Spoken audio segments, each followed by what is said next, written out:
Hey, how's it going, everybody? Welcome back to another Gemstone Legends video, and in this video we're going to be talking about the upcoming Guild Wars. This has definitely been the most anticipated feature. Before we get to this video, if you haven't checked out Gemstone Legends yet, come check it out. There are, no joke, thousands of players from Empires and Puzzles that have come over already, and for good reason. Simply put, it's a really fun game with some big advantages over Empires and Puzzles. We both know that the players that join these games earliest are some of the most dominant players. And this game is starting to really take off, so the longer you wait, the more you miss out on. Not only can you support the channel by using the download link in the description of this video, or by scanning the QR code on your screen, but doing so will also give you a free $50 starter bonus with an epic hero, gems, and gold coins, all for free, just by using the link or QR code provided. And then when you start, you'll gain access to beginner events exclusively for players who use the link or QR code provided that will give you another strong epic hero, a set of 5-star legendary equipment, and a platinum scroll for another guaranteed epic or legendary hero. Lastly, I have created a bunch of videos in a Gemstone Legends playlist on my YouTube channel to make learning this game as easy and fun as possible. So hit that download link in the description and get started with one of the most fun and deep Match 3 RPGs.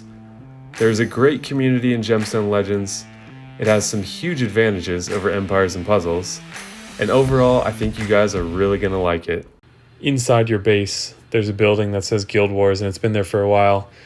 So I think anyone who's been playing this game for very long has been waiting for this feature, and we finally have a teaser reveal for what this is going to look like, and it looks really cool. This is much more focused on creative strategy compared to compared to Empires and Puzzles. In Empires and Puzzles, you just have 30 teams versus 30 teams. You attack whoever you want. Most points wins. This has a lot more nuance, and we're going to look into that because I think if you're a strategic-minded person or in a group with people like that, you're going to do well and you're going to be rewarded for it. So let's talk about the exciting stuff that is coming here. So this is just on the Reddit page if you want to look at any of this information yourself. I'm obviously not going to read it word for word, and I'm not going to cover everything exhaustively. I just want to get the basic information out there. It's still being tested internally. We don't have a release date yet as far as I know. So some of the stuff could still change, but I want to still allow it to take some shape in your mind so you can see how cool this is going to be. And as always, but another point is some of the screenshots here, since it is a Polish team, is still in Polish because these are from the testing. These are shots from testing, so keep in mind that those will be translated into whatever language you have downloaded the game in. So we'll look at the map here, which is a little bit further down than it should be, but the Guild Wars are going to be about taking over different tactical points on a battlefield, and the way that you navigate and defend those tactical points varies depending on what kind they are. So we'll look at the battlefield in just a second, and then all this stuff is happening in real time, so as your opponents are doing stuff, you can see it and you can react to it. So it's going to be a very fluid and dynamic strategy, and the new update where they just allowed more guild responsibilities are going to be really important. So I think this is going to be a learning curve for everyone. It's very different than anything I've ever played before, so it's going to take a little trial and error, so don't worry if it doesn't go perfectly right away for some reason, or if it seems complicated. So here is the board. You can see we've got one base on one side. A few of the key points here is this gate area to the left of the water. You have these towers. I forget all the names for this stuff yet, but you can see these are the different tactical points here, including the gate and including the treasury in the center, which you can see is full of gold. So this is one side. And then you can see now we're going to the other side. It's just a mirrored version. But all of these different tactical points have different ways they're defended, which is really cool. And I don't know if we have enough teams to outfit all of them or not. I think the real strategy is going to come from deciding what do you think is the smartest way to play this battlefield? And that's the part I'm really looking forward to. So that's the map. So strategic points, I'll read this part. As mentioned earlier, players fight and take over the strategic points on the battlefield. Those points vary from each other in their defense squad's capacity, but also in the rarity of heroes that can be submitted in those squads. So first type, and this is where it gets really cool, campfire. On this field, in both offensive and defensive squads, you can only use rare heroes and below. You can put up to 5 defensive squads on each of these field types. So I don't know what that means exactly, up to 5 types, because does that mean you have 4 of these campfires, each one can have 5 teams? But then how many teams can each player put out? So don't worry about those numbers and stuff yet. The important part here is the rarity aspect. So a big part of Wars is going to be utilizing your full roster.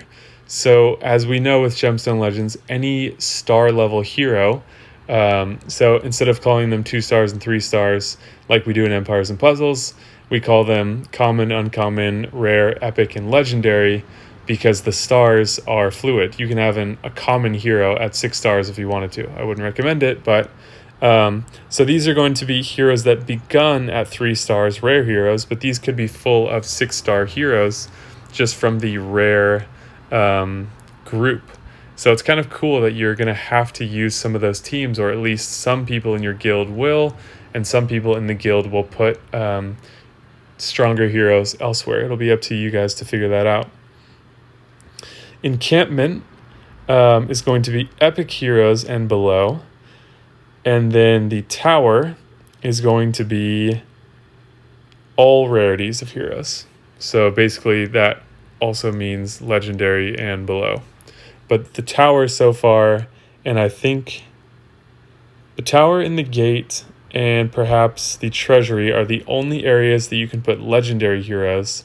And then the encampments and the campfires are going to have epic and rare heroes. You can use rare heroes in any of these spots because it's, blank and below or all rarities. So looking back at the map again, looks like you're going to have 6 towers, 1 gate, 4 encampments, 4 campfires per side, and a treasury. And I don't think you're going to have enough to outfit all of these spots. So it'll be up to you to determine what's the smartest way to utilize our resources as a guild to make it most difficult for them to breach our gate and approach our treasury. So there's some more cool stuff, which we'll look at next. Or some more other features down here. Another cool part is they're switching it up. It's going to be 4v4 only. So I think they want people... Okay, so sometimes the number of heroes you can have on your team forces certain types of dominant synergies. And if you change that number, it allows for new synergies and new heroes that you might not get a chance to use otherwise. So the thing that I'm most excited about is how much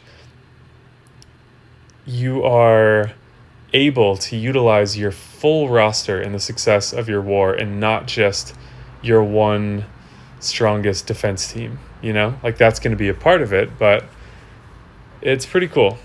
So it's going to be 4v4, and then like Empires and Puzzles, when a defensive squad survives the attack, the heroes within keep their current HP. So if there's only 1 left, the next attack only has to kill that 1 hero. So there are cleanups as well, where there might just be 1 hero left. So next are war machines and the guild bank. So there are these very strategic points that we talked about. They also want to add some special stuff that will impact the course of the guild war. So what you can do is the guild coins that you earn from doing your raid boss attacks, you can transfer into the guild bank, which can be used for purchasing these different war machines. So everyone's going to contribute. It'll keep track of who contributes what, so it's really in the interest of fairness. And you'll convert these tokens. It looks like there's a conversion, but I'm not sure what raid tokens are. it looks like guild tokens are going to be, I don't know, won't worry about that. But you're going to create a certain type of token by donating some of your guild tokens that you earn in various aspects of the game. And those can be used by leaders and co-leaders to buy war machines. So you want to make sure that you're not just saving these to buy your gold and platinum scrolls now, but these are going to be important for the war. And that, I imagine, the rewards received in the war will warrant wanting to buy into these things because the rewards will be quite good. So they make a note here, fighting against raid bosses will be even more important as it's the only way to acquire this valuable resource. So a while ago I did a video talking about what heroes you should ascend and win based on this particular game plan. So if you haven't seen that, I'll try to remember to put a spot on the screen right now or at the end of this video for you to check that out. But it talks through what heroes to ascend win based on what the important criteria are for progression in the game. One of those that's going to be very important now is the raid boss. These coins are going to be really important to winning wars. So doing well and fighting harder and harder raid bosses will be more important than ever, which is pretty cool. That there's another purpose for that. So let's look at some of these war machines. The Ballista deals true damage and increased damage to low current HP targets. Catapult, a huge rock falling onto enemies, dealing true damage and slowing them. Medic's Tent, a utility for the squads that heals heroes. Battering Ram, specialized for killing tanks, deals more damage to high HP and defense heroes. So these are things that looks like you can use to either maybe heal defense teams that are really important to you, that you want to, maybe someone got a lucky attack but you're still standing, you want to heal them up, or you want to take out, like the Ballista maybe takes out some of the cleanups for you so you don't have to waste your teams on it. Battering Ram, you can kill a pesky taunt tank or something like that. So that's pretty cool. We also have traps. Just like war machines, they can be bought with guild coins. However, instead of strengthening your attack squads, they're designed to weaken attacking opponents as they approach your strategic points. Traps can be added to your defensive squads. They trigger first on the battle. When the battle begins, and they're invisible on the battlefield, so you don't know where these will be. So there's so much room for strategy here, which is really awesome. Spikes. Attackers step on spikes, decreasing their mana gain. Barricade. This is the barricade in the attacker's way, protecting defensive squads and increasing their defensive stats. Pitfalls. Attackers fall into pitfalls, decreasing their critical rate and critical damage. Attackers are stuck in the swamp, decreasing their speed. So there's going to be a whole new meta emerging here of 4v4 combat with these different traps that you can keep in mind. So if you can slow them down with a swamp, that can allow your slower but tougher team to be better.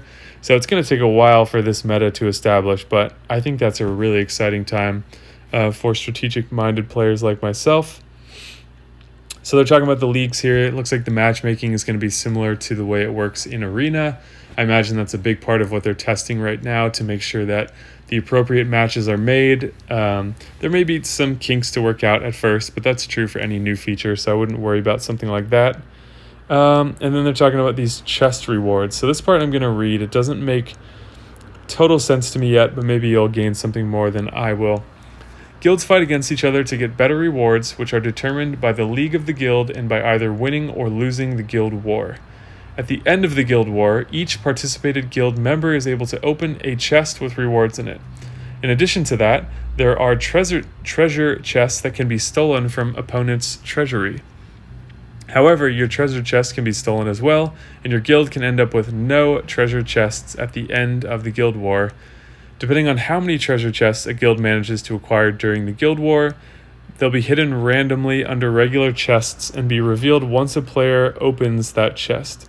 Treasure chests offer much better rewards than regular ones. So this view here, I don't understand.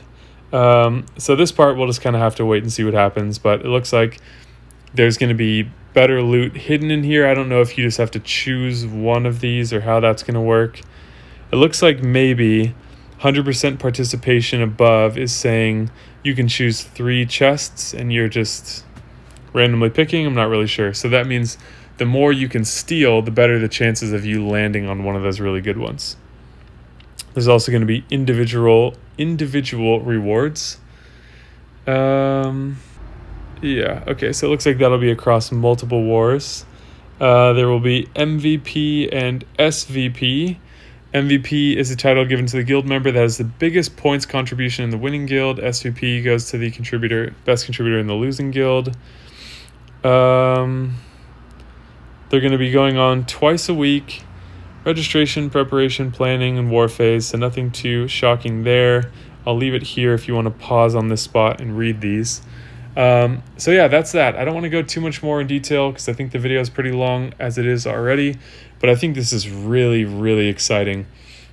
And there had been a lot in the game that was just focused around grinding, and this is going to be where you can really unlock and unleash your true strategic potential.